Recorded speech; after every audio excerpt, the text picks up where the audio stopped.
ভারত ছাড়ো আন্দোলনের 85তম বর্ষপূর্তি উপলক্ষে আসানসোলের জিটি রোড অবস্থিত গির্জামোড় এলাকায় কংগ্রেসের দলীয় কার্যালয়ে ভারত ছাড়ো আন্দোলনের 85তম বর্ষপূর্তি পালন করা হয়।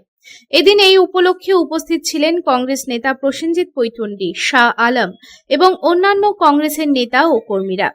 এদিন তারা সকলে মহাত্মা গান্ধীর ছবিতে মালা পরিয়ে শ্রদ্ধা জ্ঞাপনের মাধ্যমে অনুষ্ঠান শুরু করেন। এদিন কংগ্রেস নেতৃত্ব জানান 2019 সালের লোকসভা নির্বাচনকে সামনে রেখে সংগঠনকে মজবুত করতে হবে। কংগ্রেস নেতৃত্বের দাবি, এদিন তৃণমূল কংগ্রেস ছেড়ে অরূপ মুখোপাধ্যায় সহ বেশ কয়েকজন কংগ্রেসে যোগদান করেছেন। এদিন এই প্রসঙ্গে কংগ্রেস নেতা প্রসেনজিৎ পৈঠন্ডি বলেন, 1942 সালে এই দিনে ভারত ছাড়ো আন্দোলন শুরু হয়েছিল। ব্রিটিশদের বিরুদ্ধে স্বাধীনতা সংগ্রামের এটি ছিল শেষ যুদ্ধ। এই অহিংস যুদ্ধ মহাত্মা গান্ধী শুরু করেছিলেন এবং নেতৃত্ব দিয়েছিলেন, এবং তার অবদানের ফলেই আমরা 5 বছর পর অর্থাৎ 1947 সালে স্বাধীনতা পেয়েছিলাম।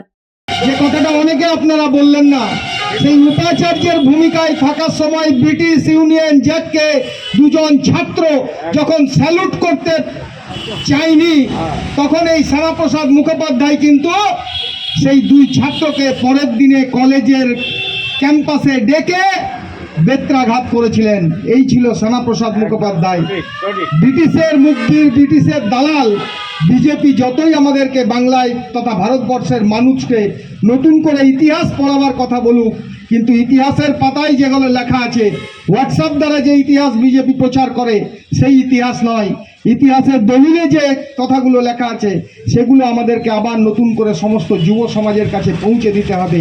কখনোই মিথ্যে জয়ী হতে পারে না সত্যের কাছে। তাই গান্ধীজি ছিলেন একজন সত্যের পূজারী। আমরা প্রতিটা কংগ্রেস কর্মী এক একজন সত্যের পূজারী হিসাবে আমরা এই সত্যকে ভারতবর্ষ তথা বাংলায় প্রচার করব। আসানসোল থেকে সন্তোষ মণ্ডলের রিপোর্ট, পাবলিক টাইমস।